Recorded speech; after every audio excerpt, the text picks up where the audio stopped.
দেখেন আপনারা, এই সাপটা আমরা এইমাত্র উদ্ধার করেছি। এইমাত্র একটা পুকুর থেকে কিন্তু এই সাপটা উদ্ধার করেছি, পুকুরের পাড়ে গর্ত থেকে। বাইরে ভাই এত পরিশ্রম হয়েছে এই সাপটা উদ্ধার করতে গিয়ে বলার বাইরে।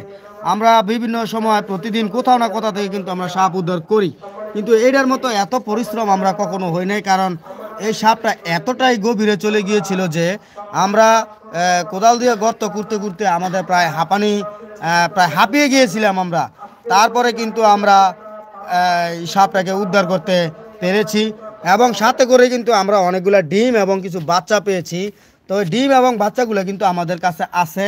হ্যাঁ, ওগুলো একটু সাবধানে রাখতে হবে, না তো যেন কোনো ক্ষয়ক্ষতি না হয়। তো আপনারা দেখতেছেন যে বড় সাপটা কিন্তু আমরা এই মুহূর্তে উদ্ধার করেছি। এই যে আস্তে, আস্তে আস্তে, এই যে দেখেন আমরা কিন্তু বড় সাপটাকে কিন্তু উদ্ধার করতে পেরেছি। তো যে যেখান থেকে লাইভে যুক্ত আছেন, চ্যানেলটি সাবস্ক্রাইব করে ভিডিওতে একটি লাইক দিয়ে আমাদের চ্যানেলটি সাবস্ক্রাইব করে দেন। বন্ধুরা দেখেন আপনারা, এই যে দেখেন কত বড় একটি কালীপানুর সাপ।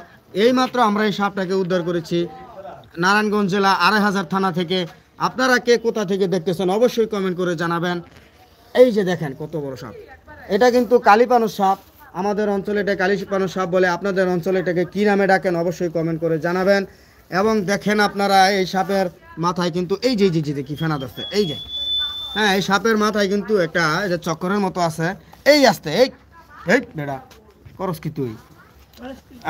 এই সাপটা দিয়ে কি করবেন আপনি? এটা আমরা জমা দিয়ে দিব বন অধিদপ্তরে, বুঝতে পারছেন? এগুলো আমরা কিছু